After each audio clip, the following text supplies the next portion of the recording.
پروردگار عالم آپ کو سلامت رکھے۔ حجر اسود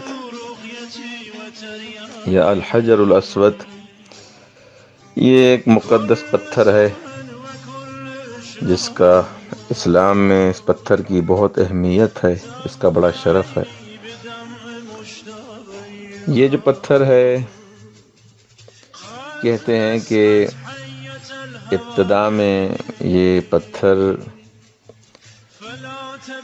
جب جنت سے نازل ہوا، نزل الحجر الاسود من الجنہ اشد بیاضا من اللبن فسودته خطایا بنی آدم۔ یہ پتھر پہلے بہت سفید تھا، دودھ سے زیادہ سفید تھا، لیکن بنی آدم کی خطایا نے، گناہوں نے اس کو کالا بنا دیا۔ حجر اسود، البتہ یہ جو میں گناہ کی بات کر رہا ہوں کہ گناہ کی وجہ سے، فرزندان آدم کے گناہ کی وجہ سے یہ کالا ہو گیا، یہ آغا کلینی نے کافی میں کے جلد نمبر 4 صفحہ نمبر 191 پہ یہ روایت درج کی ہے۔ اور ایک روایت میں رسول خدا صلی اللہ علیہ وآلہ وسلم فرماتے ہیں کہ حجر اسود دروا کے جس نے حجر اسود کو مس کیا اس نے خدا کو مس کیا، یعنی اتنی بعظمت ہے کہ خدا کی طرف اس کو نسبت دی گئی ہے۔ یہ بھی کلینی آغا نے نور اللہ مرکزہ نے الکافی میں یہ روایت درج کی ہے۔ اور خود اس پتھر کو لمس کرنا مستحب ہے، اس کو بوسہ دینا، اس کو مس کرنا مستحب ہے، جس کو الحدائق الناظرہ جلد نمبر 16 صفحہ نمبر 119 میں اس کو بیان کیا ہے۔ اور حجر اسود نقطہ آغاز اور نقطہ پایان طواف ہے، اسی سے طواف شروع ہوتا، اسی سے طواف ختم ہوگا۔ اور مستحب ہے کہ جو طواف کرنے والا ہے وہ طواف کے شروع کرنے سے پہلے حجر اسود کی طرف اپنا چہرہ کرے، اور اس کے بعد حمد خداوند متعال اور صلوات بر محمد و آل محمد اس کو پڑھنی چاہیے۔ یہ حجر اسود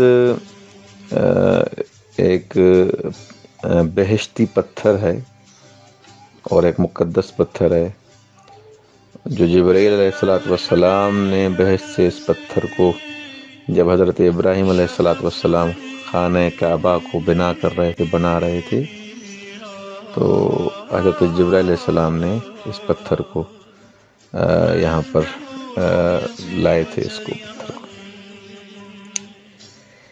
تو یہ روایت میں موجود ہے۔ ایک روایت میں ہے کہ امام باقر علیہ السلام فرماتے ہیں، اور قسم اٹھانے کے بعد مولا فرماتے ہیں کہ میں دیکھ رہا ہوں کہ حضرت قائم اس حجر اسود کو تکیہ لگائے کھڑے ہوئے ہیں اور خدا سے دعا مانگ رہے ہیں کہ خدایا میں حق تک پہنچ جاؤں، جو میرا حق ہے وہ مجھے مل جائے۔ اور اس کے بعد یعنی پھر جو فضائل ہیں، مناقب ہیں مولا کے، کہ میں نوح سے برتر ہوں، میں آدم سے برتر ہوں، ابراہیم سے برتر ہوں، کوئی مقایسہ نہیں کر سکتا فضل میں اور شرف میں۔ یہ خود امام باقر علیہ السلام کتاب الغیبہ میں صفحہ نمبر 181 پہ اس کو ملاحظہ کر سکتے ہیں۔ اور ایک جو اس کے بارے میں بیان کیا جاتا ہے کہ یہ حجر اسود فرشتہ ہے، یعنی فرشتہ تھا، پھر حضرت آدم علیہ السلام کا جب حبوط ہوا، جب زمین پہ آئے تو یہ ان کے ساتھ تھا۔ بہرحال یہ لمبی داستان ہے، اس کو اگر آپ چاہیں تو مطالعہ کر لیجئے گا۔ یہ بھی اصول کافی میں یہ روایت موجود ہے 4 نمبر جلد میں۔ اسی ذیل میں جو پتھر کے بارے میں جو روایات ہیں اسی کے ذیل میں یہ مفصل روایت وہاں پر نقل کی گئی ہیں۔ ایک روایت میں ہے کہ حجر اسود شروع سے یعنی دودھ سے زیادہ سفید تھا، لیکن مشرکوں کے لمس کرنے کی وجہ سے، مشرکوں نے مس کیا اس پتھر کو، یہ پتھر کالا ہو گیا۔ بہرحال حجر اسود کے بارے میں بہت ساری چیزیں ملتی ہیں، اور اس حجر اسود کے بارے میں ایک واقعہ نقل کرتے ہیں کہ رسول خدا صلی اللہ علیہ وآلہ وسلم نے اپنی بابرکت عمر کے 35 برس جب مکمل کر لیے تو قریش نے آپس میں طے کیا کہ خانہ کعبہ کی اچھے انداز میں اب تعمیر کرنی ہے۔ قریش کے تمام قبائل نے عزت و وقار کے حصول کی خاطر اس تعمیر کا ایک ایک حصہ اپنے ذمے لے لیا۔ سب سے پہلے ولید نے کعبے کو گرانے کا آغاز کیا، اس کے بعد دوسروں نے ساتھ دینا شروع کیا، یہاں تک کہ وہ ستون نمودار ہو گئے جسے جناب ابراہیم علیہ السلام نے تعمیر کیا تھا۔ ہر قبیلے نے اپنے حصے کی تعمیر شروع کی۔ جب دیواریں اس مقدار تک بلند ہو گئیں کہ اس پر حجر اسود کو نصب کیا جائے، اس تنصیب کے امر کو لے کر قبیلوں میں اختلاف ہو گیا۔ ہر قبیلہ یہ چاہتا تھا کہ یہ شرف اسے نصیب ہو۔ وہ ہر قبیلہ جو بھی تھا، جنہوں نے کام کیا تھا، وہ بالآخر اس شرف کو حاصل کرنا چاہتا تھا۔ تو یہ کشیدگی اور اختلاف بڑھتا گیا۔ وہ جو شروع سے ایک ساتھ کام کر رہے تھے ایک دوسرے کے سامنے سفارا ہو گئے، طرح طرح کی باتیں سامنے آئیں۔ اس طرح 4-5 راتیں باتوں ہی باتوں میں گزر گئیں۔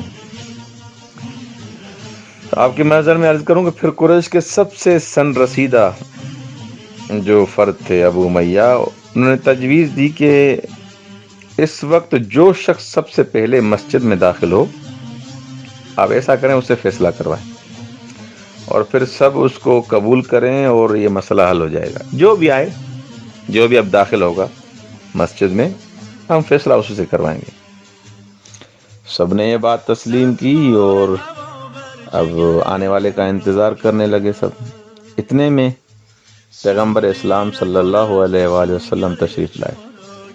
جب سب کی نگاہیں پیغمبر اسلام صلی اللہ علیہ وآلہ وسلم پر پڑیں تو سب نے کہا یہ تو امین ہے، محمد صلی اللہ علیہ وسلم ہے، ہم سب ان کے فیصلے کو قبول کریں گے، کیونکہ امانت اور شرافت اور صداقت میں کسی کو شک نہیں تھا۔ لوگوں نے پیغمبر صلی اللہ علیہ وسلم کے سامنے سارا واقعہ بیان کیا کہ ہم نے یہ بیان تعمیر اور سلسلہ شروع کیا اور اب اس میں یہ جھگڑا ہوا ہے، اختلاف ہوا ہے۔ رسول خدا نے فرمایا ایک چادر لے آؤ۔ چادر لائی گئی۔ حضرت نے چادر کو پھیلایا اور حجر اسود کو اسی میں رکھ دیا چادر میں، اور فرمایا کہ ہر قبیلے کا سردار اس چادر کا ایک حصہ تھامے تاکہ سبھی کو یہ شرف حاصل ہو جائے۔ سرداروں نے ایک ایک گوشہ پکڑ لیا اور حجر اسود کو اس کے نصب کرنے کی جگہ تک لے گئے۔ رسول خدا صلی اللہ علیہ وسلم دیکھ رہے تھے کہ اگر تنصیب کا کام کسی ایک کے ذمے کر دیا، اب پتھر ولوئیں گے پڑا ہوا ہے چادر میں، سب نے حصہ بھی تھاما ہوا ہے، لیکن اگر میں کہوں گا کسی ایک کو کہ اس پتھر کو اٹھا کے آپ نصب کریں، تنصیب کا مرحلہ آپ انجام دیں، پھر یہ خون ریزی جھگڑا شروع ہو جائے گا، کیونکہ عرب تو ان چھوٹی چھوٹی باتوں میں لڑتے تھے آپس میں۔ اس لیے نبی کریم صلی اللہ علیہ وسلم نے اپنے دست مبارک سے حجر اسود کو اٹھا کر اس کی جگہ پر نصب کر دیا، اور اسی طرح یہ مسئلہ حل ہوا۔ یہ سیرہ ابن ہشام کے جلد نمبر 1 صفحہ نمبر 192 پہ بالآخر یہ واقعہ درج ہے۔ حجر اسود کے بارے میں اور بھی کافی چیزیں ہیں، اگر آپ چاہیں گے انشاءاللہ ان کو بیان کریں گے۔ یہ اجمال تھا، انشاءاللہ اللہ آپ کو سلامت رکھے۔